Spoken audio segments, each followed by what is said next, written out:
यहां कुछ ही दिन पहले शिवाजी महाराज की मूर्ति बनाई गई और मैंने अखबार में पढ़ा कि प्रधानमंत्री ने कहा मैं शिवाजी महाराज से माफी मांगता हूं।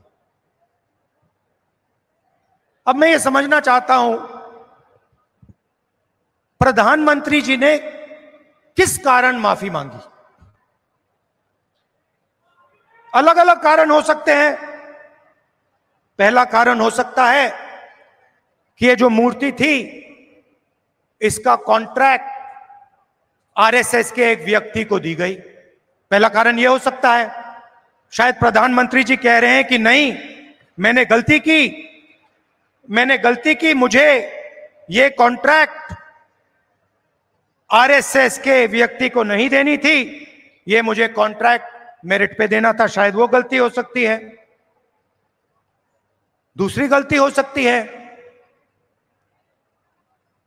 कि मूर्ति के बनने में भ्रष्टाचार हुआ, चोरी हुई।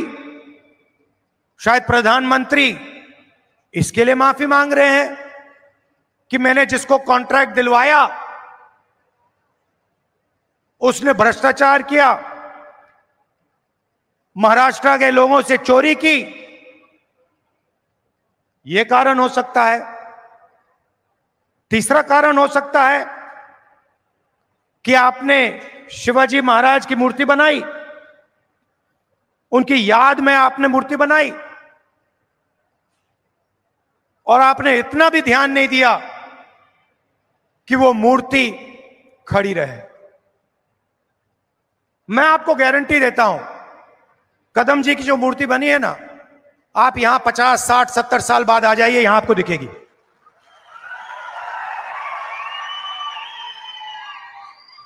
और शायद सबसे बड़े महापुरुष शिवाजी महाराज जी की मूर्ति बनती है और कुछ ही दिनों में भ्रष्टाचार के कारण, गलत व्यक्ति को कॉन्ट्रैक्ट देने के कारण वो मूर्ति गिर जाती है।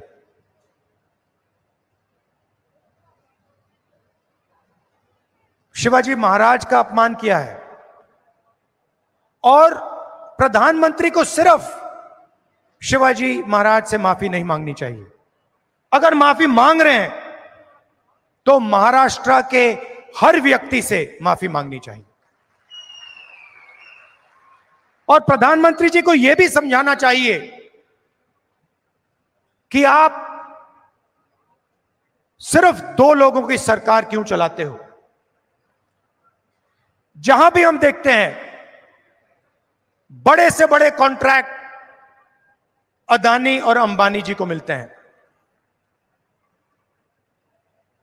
मैंने पार्लियामेंट में भाषण दिया। पार्लियामेंट में किसी का नाम लिया जा सकता है, मगर पहली बार मुझे कहा गया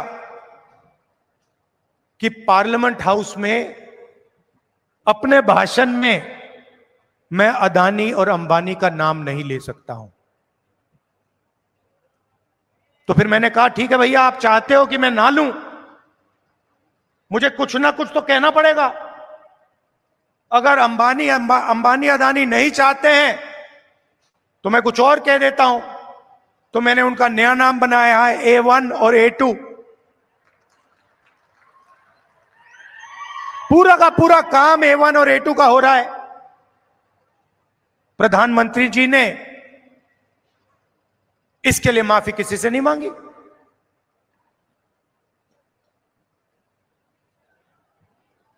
काले कानून आए, किसानों से उनका हक छीनने वाले कानून। 700 किसान शहीद हुए। हमने पार्लियामेंट में कहा कि 2 मिनट इनके लिए मौन रखा जाए। हमें कहा जाता है नहीं, ये शहीद नहीं है।